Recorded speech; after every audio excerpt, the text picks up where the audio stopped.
All right, well, I haven't seen anyone pop on in the last couple of minutes, so I guess we can get going. Hello, everyone. My name is Jeff Oesterblad. I have 3 boys and a daughter, and 2 of my boys are still playing baseball, and my older son has kind of aged out. So I've done plenty of scorekeeping. This is my first time presenting or trying to teach anyone on how to do it. So bear with me, and I might not have all the answers or all the idiosyncrasies for you guys, but I'll do my darndest to give you a good sense of what we need to do.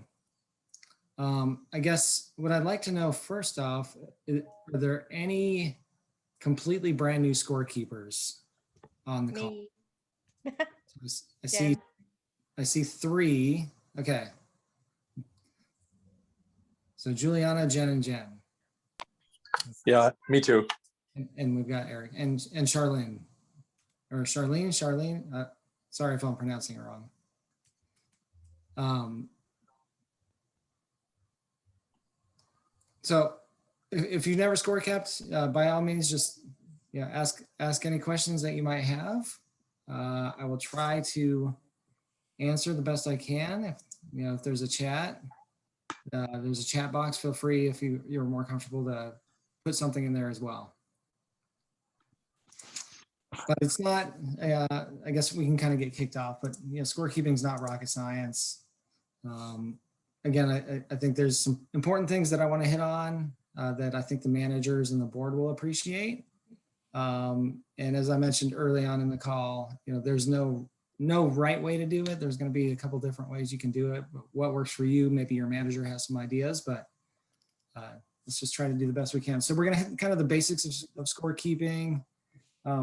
What I consider some of the important things that I hope you take away from this call, and then a little more detailed stuff on keeping a useful scorebook.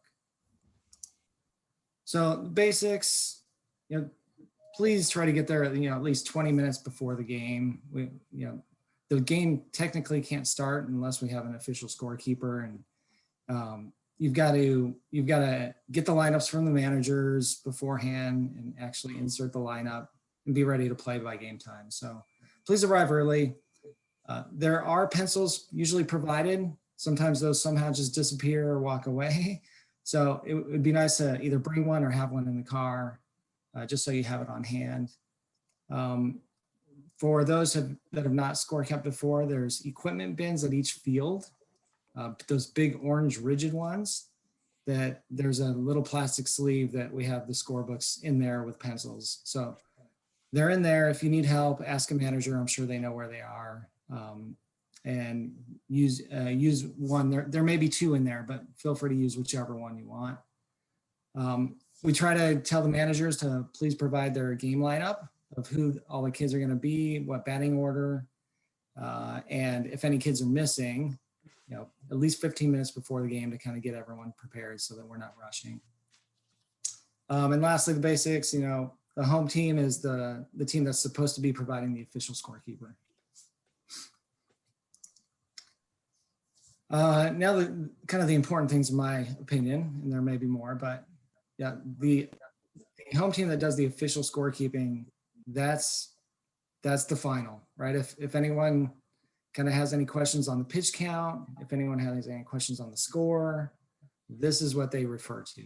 It's not a, hey manager, what was the score? Hey manager, how many pitches did my son have? It's in the scorebook. I put remain focused because, I guess more so in minor A versus minor B, but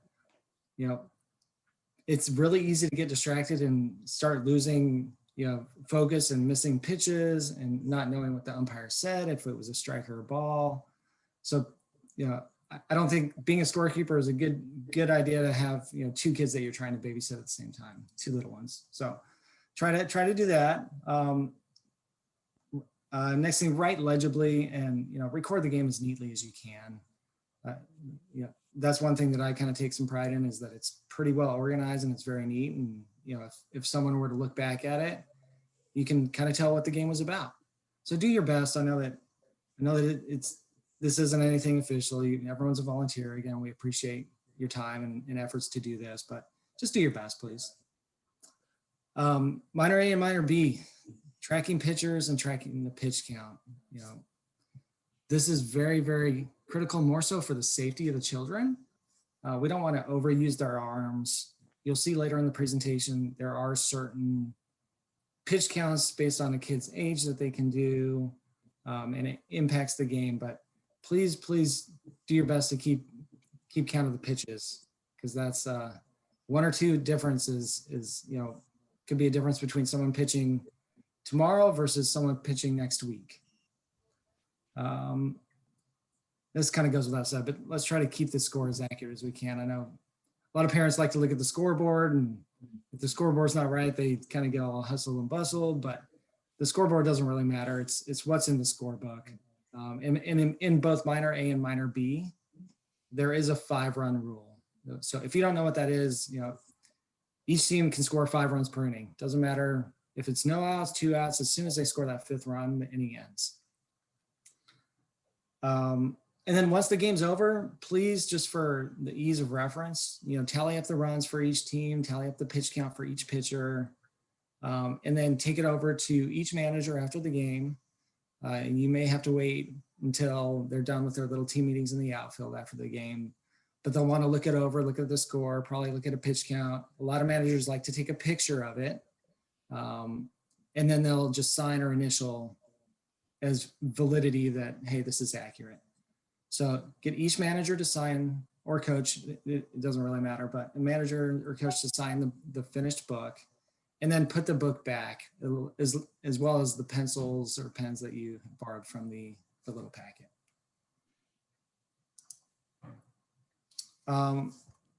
Before I kind of get into a little more of the details, any quick questions, or is anyone completely lost yet? Okay. So Jeff, 5-run rule, you said per inning. Do I have to go up, or scorekeeper go up and remind the umpire or manager, like, hey, 5-run rule? They usually know, the umpire. Okay.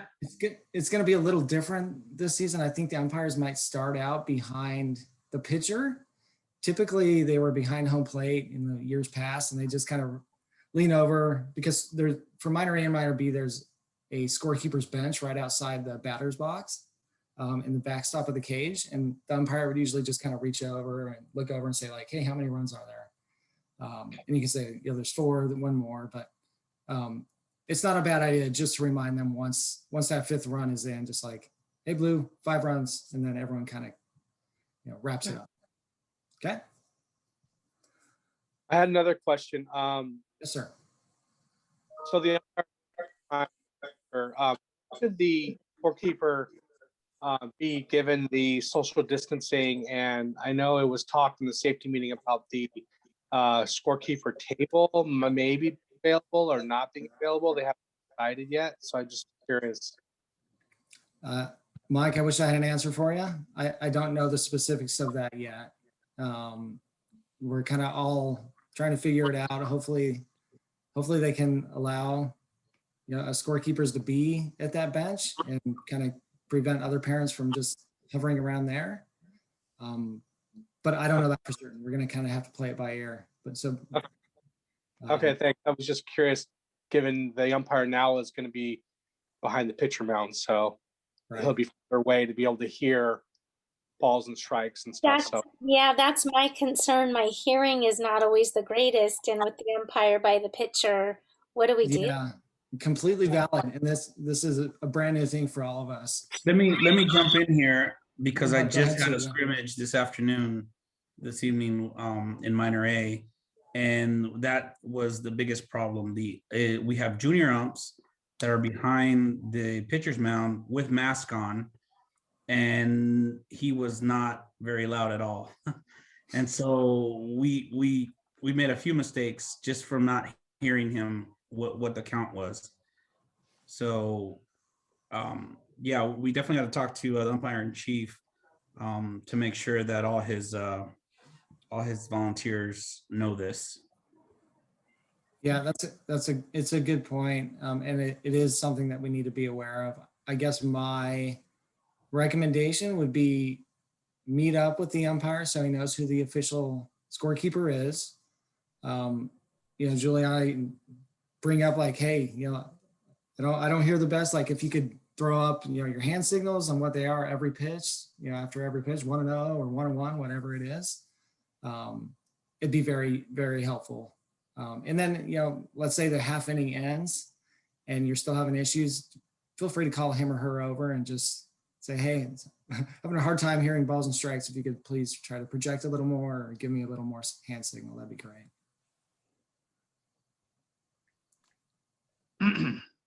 All right. Moving on here to some actual stuff for the scorekeeping book. So this is a little screenshot here of once the lineup is put in.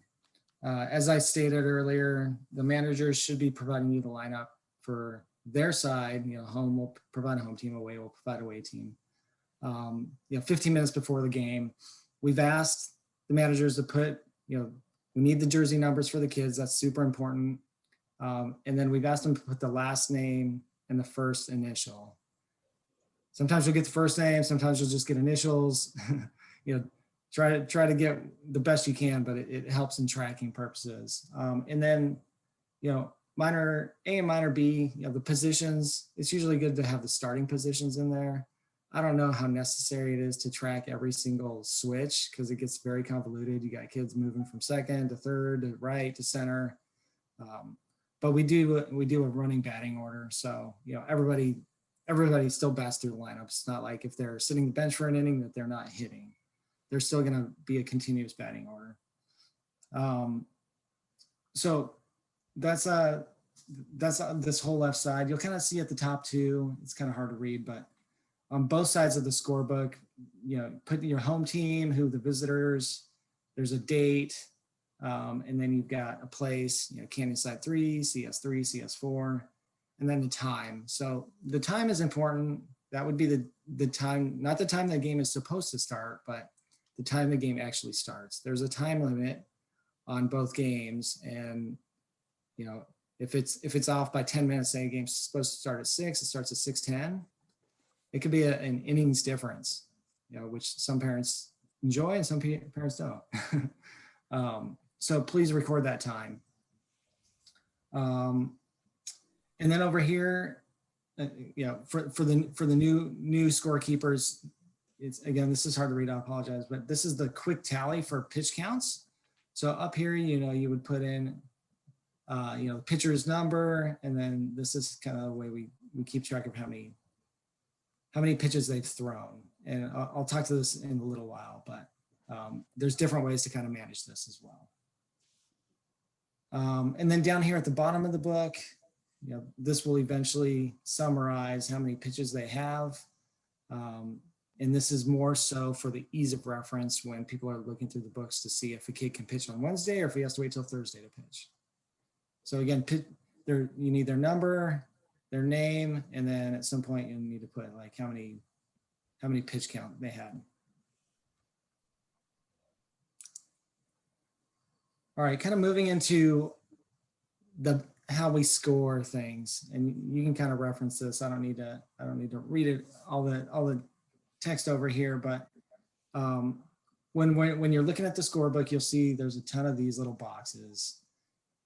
If you look at the left-hand side of figure 3, down here you have 3 little boxes for the balls, 2 for the strikes, and it kind of shows you how to mark it for a ball or for a ball and a strike when one is swinging, and then a ball and 2 strikes. So if it's the same direction, that means he's swinging. If it's the other direction here, it means that it was a called strike, right? And then if you want to get fancy, you can put a straight line if it's a foul ball, just to kind of see how things work. Not noted on here, let's say it's a full count and the guy just keeps fouling pitches off.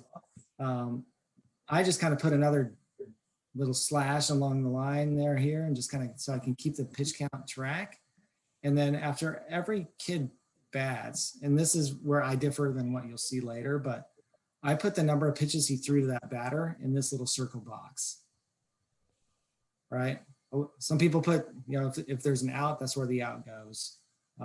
I found it easier to kind of go back and make sure that I've done my addition correct. by just looking at batters, like 3 and then 4 and 2, and then you can kind of add all those up rather than trying to remember, how many fouls and when did he hit it, yada, yada, yada. So again, you can tailor it to what works for you and what works for your manager. That's worked pretty well for me. Jeff, what did you say you do when you have 2 strikes and you have a foul ball? Can you see my cursor by chance? Yeah. Okay. So, let's say there's 2 strikes here, right? So I just come up here and I put a little slash on the line right there. Just a perpendicular slash to above the strikes, just as another mark so that I know that it's happened, right? And say you get 3 or 4 added on there. Okay.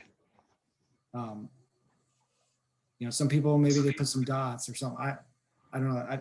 I don't know how the best scorekeepers do that. So Jeff, the one thing that that I was wondering is, after the game, with just the way the slashes are, like in the 3rd square on figure 3, I notice, okay, 1 ball is facing, is a backward slash, and the 2 strikes are a forward slash. So, but then in the next one, okay, I see the strikes have fell. But then in the second box, 1 ball and 1 strike, it's the same direction, the slash. So then when we look back in hindsight, there's no way to differentiate whether that batter had 2 strikes, or how do you differentiate the balls and the strikes? Yeah, so good question. So if you look at the second box in figure 3, those 2 slashes are the same way. So the ball, you got 1 ball, 2 ball, 3 balls here, right? Where's the 3rd ball? Is that because the 3rd ball was a hit and the batter ran? Because I'm only seeing 2 right there. So these 3 boxes are, let's say the count is 3-0. You would have 3 of these, 1, 2, 3 for 3 balls, right? These are strike boxes, these 2 up here. Okay, that was what I wasn't.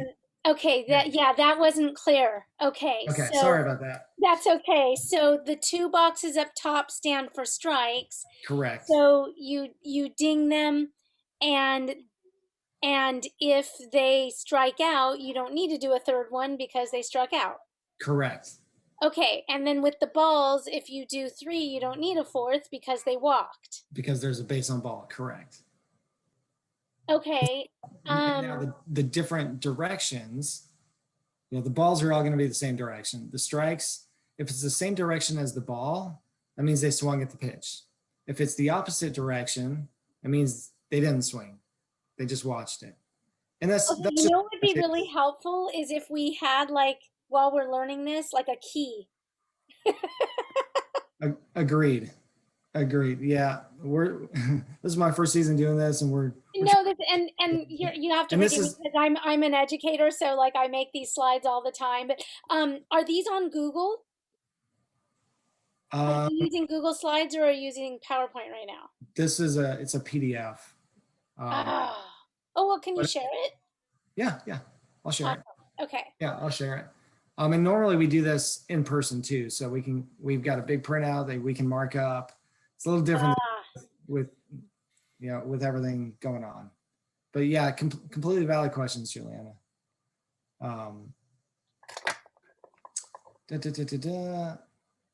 Okay, so that's the balls and strikes. Once something happens, they put the ball in play or they get out, then you kind of deal with these things up here and you deal with moving people. So you can kind of see by the straight line here and the circle here, the kid had 1 ball and no strikes, and then he put the ball into play. So you draw a line, you made a single, you do that. Some people, let's say he hit it to left center. Some people will put a little dot in left center or an X in left center. Some of the managers like to know that information. Some of them don't really care, but some people do that. So that's a single. A double, double is circle that, you move them to second. This little line here means it's a double, because once you get multiple things, let's say well, I guess in a double, it's not that big of a deal, but say he gets a single and then the next batter advances him to second base, you know, this thing just kind of says he went from first to second all the way. It's, again, this is very, very semantics and totally depends on how your manager prefers to do things.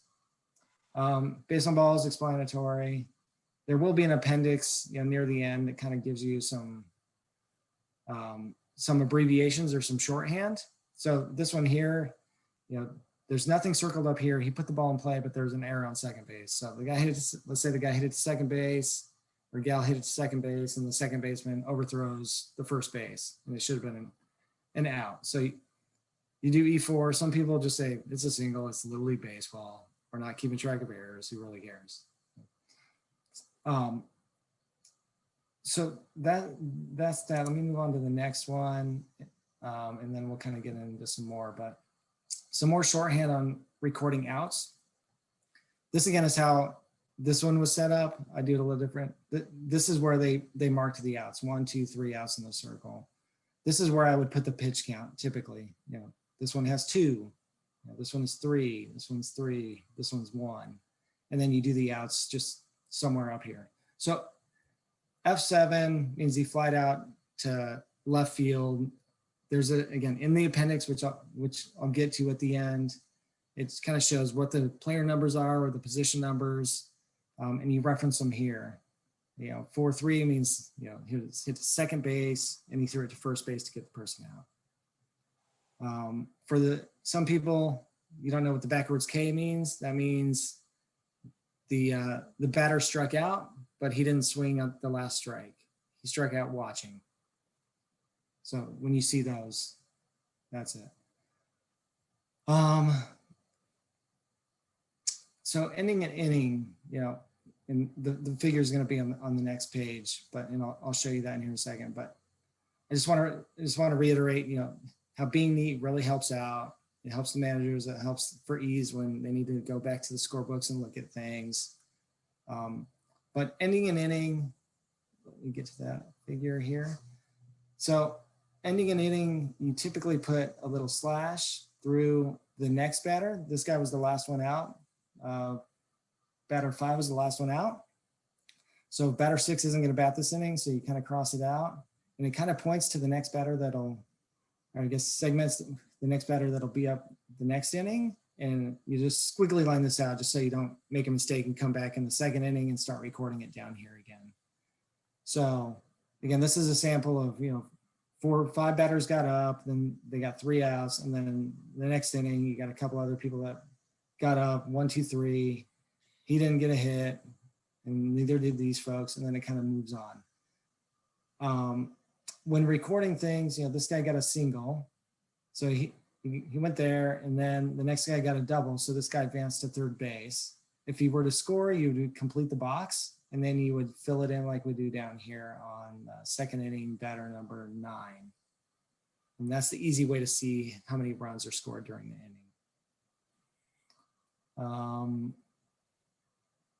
You can get into semantics, which is referenced later, but this little line underneath the batter means that there was a pitching change. So you went from one pitcher who pitched to that guy to the next pitcher that went to this guy.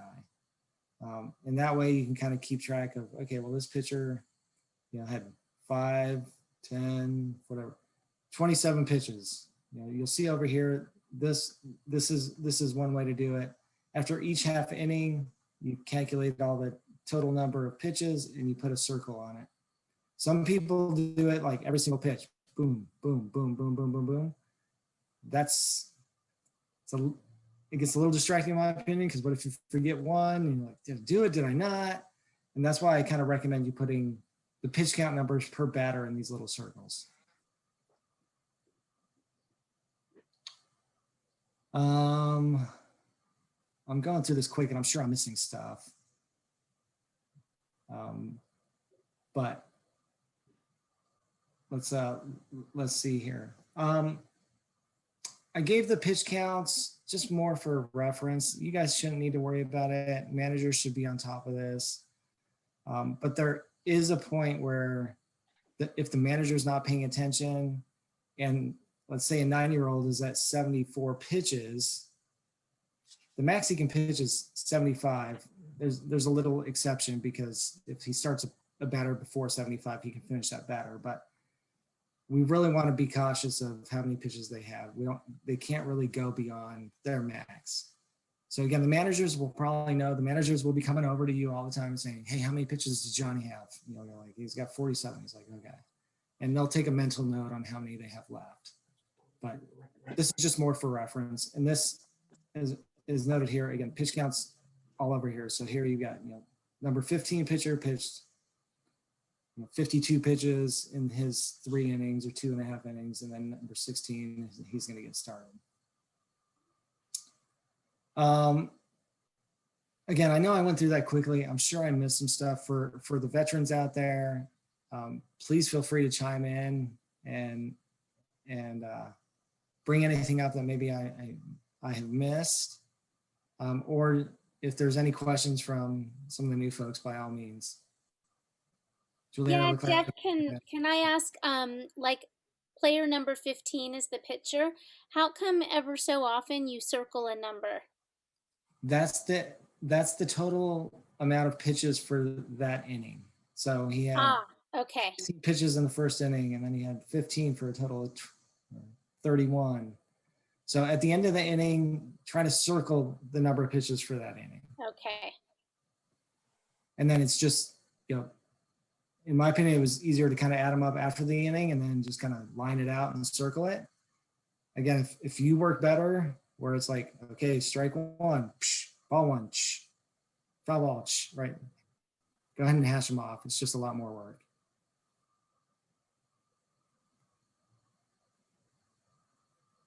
And then before you go much further, can I trouble you to share this document with us in the chat? Let's see if I can figure out how to do that. But yes. If you don't have this on Drive, if it's a PDF, if you open up the chat, and there's 3 little dots on the bottom right-hand corner, and then next to that, there's a button that says File. Yeah, mine just says Save Chat. And to the left of that, you don't have a File button? I don't in mine, no. Okay. Oh, Jen. Okay, I didn't catch that in the email. Thank you. I'll check now. I can I can probably just send it to the email that I have. That's okay. If it's in the email, I'll check right now. I didn't check the email well. Let me just reference here this. I'll send this out because I'm not sure this is the exact same that went out, but here's some shorthand in the book. There's an introduction page as well if you wanted to kind of reference some of these, but I think these are a little more obvious, but strikeout swinging, strikeout call, if there's a balk and someone advances, if someone steals a base, usually you draw a line and you put a stolen base next to the line. I wish I just had a big notepad that I could kind of show you guys everything on and do some hypothetical, at bats, but unfortunately I don't have the technological skills to kind of get that going for you guys, unfortunately.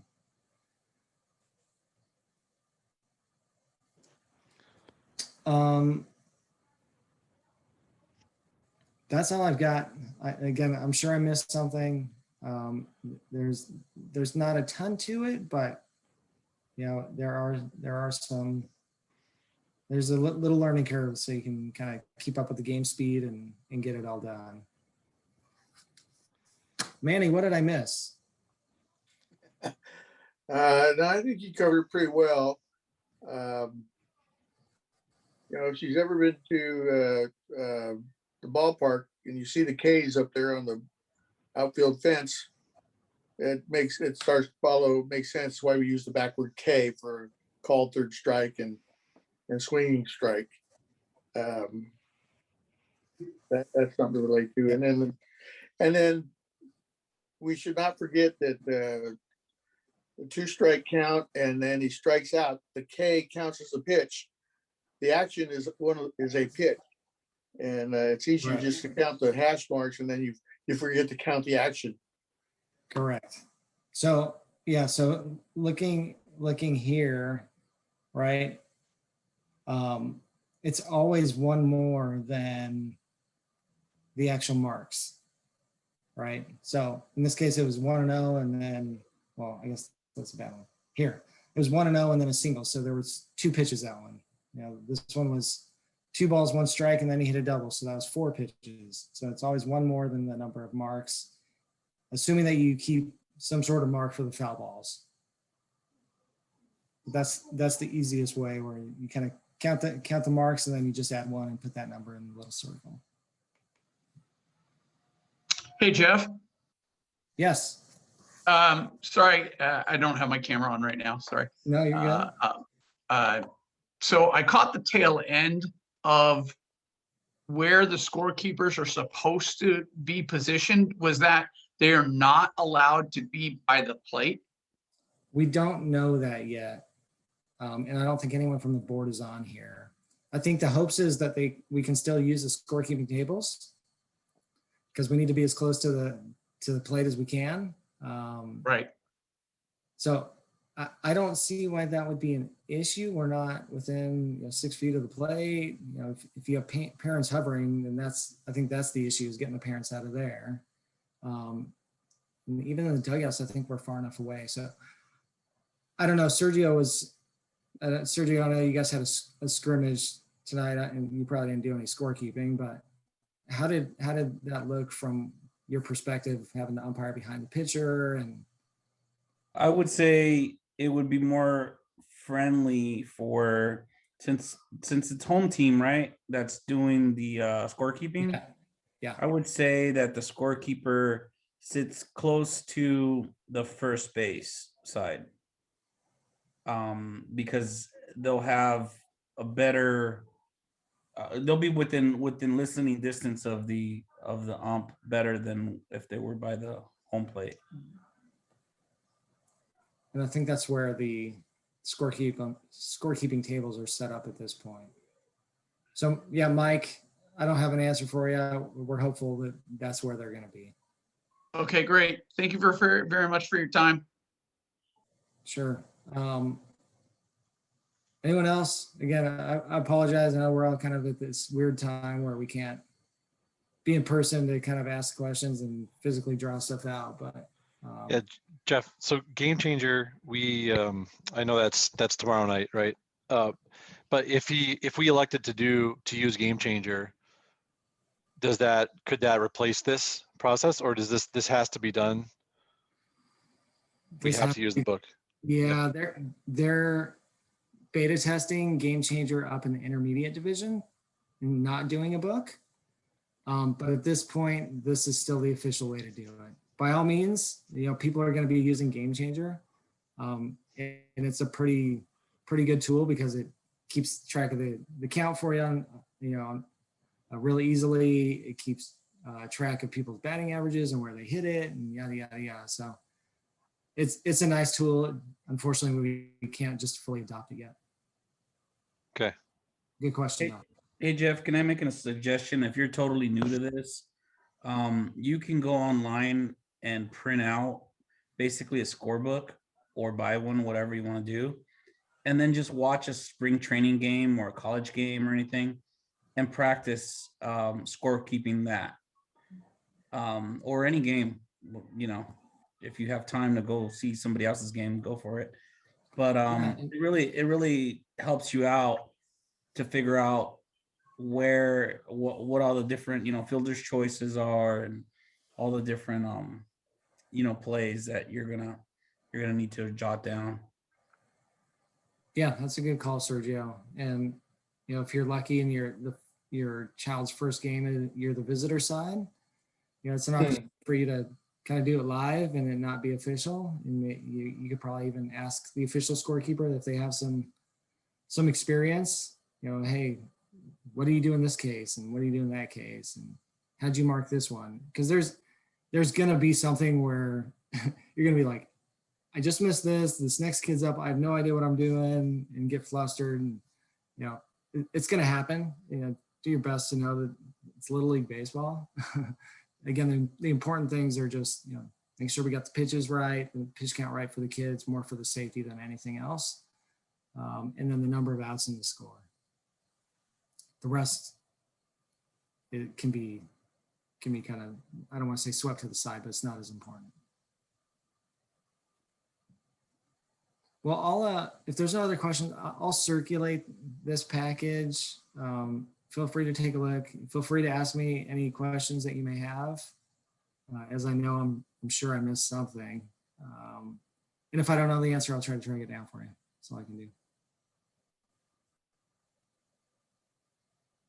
Anything else?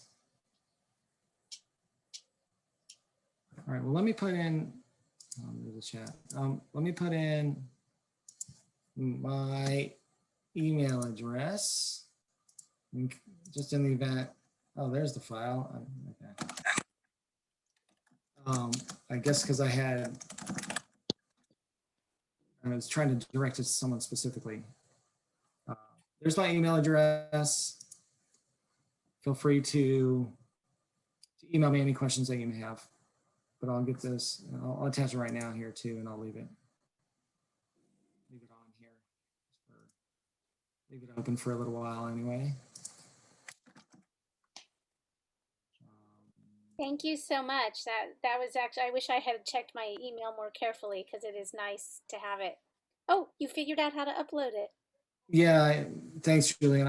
I had two, apparently it was defaulting for me to send it to someone specifically, not to everyone, and that's why there was no file button. Awesome. Thank you. So feel free, again, thank you guys. I know this, it's not the highest paying job in the world, but the board appreciates the volunteers, and the kids probably won't appreciate it, but it's a good excuse to have your partner or spouse or someone else keep an eye on the kids, and you can kind of watch the game, right?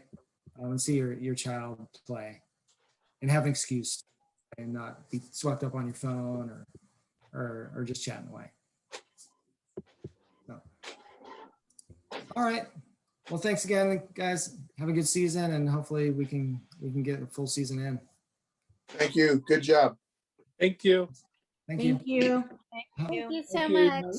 You're welcome. Thank you. You're welcome. Have a good one.